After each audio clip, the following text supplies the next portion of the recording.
Hello guys, ഇന്ന് ഞങ്ങളിവിടെ പരിപ്പ് താളിക്കാനാണ് പോകുന്നത്.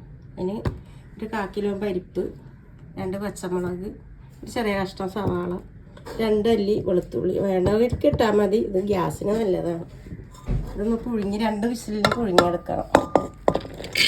2 വിസിൽ മതി ഇട്ടാൽ കലങ്ങരുത്. ഇതെല്ലാം കൂടെ കുക്കറിലിട്ട് 2 വിസിലിന് പുഴുങ്ങിയെടുക്കുക. പരിപ്പ് താളിക്കാൻ പോകണം. വെളിച്ചെണ്ണ ചട്ടി അടുപ്പത്ത് വെച്ച് വെളിച്ചെണ്ണ വയ്ക്കണേ. വെളിച്ചെണ്ണ ചൂടായി വരുമ്പോൾ കുറച്ച് കടുക് ഇടണം. കടുക് പൊട്ടി ഇച്ചിരി വേപ്പിലിട്ട്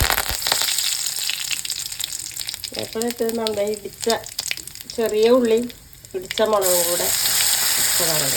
എന്നിട്ടാണ് നമ്മൾ താളിക്കുന്നത്.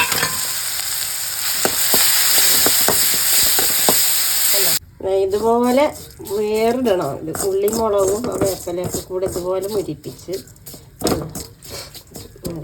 ഇതിലാക്കാം. പരിപ്പതേ പുഴുങ്ങിയത്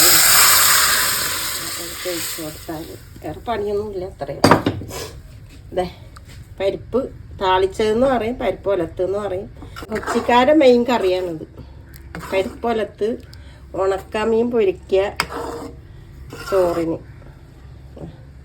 ചോറുന്ന ഇതുപോലെ എല്ലാവരും ചെയ്ത് നോക്കുക.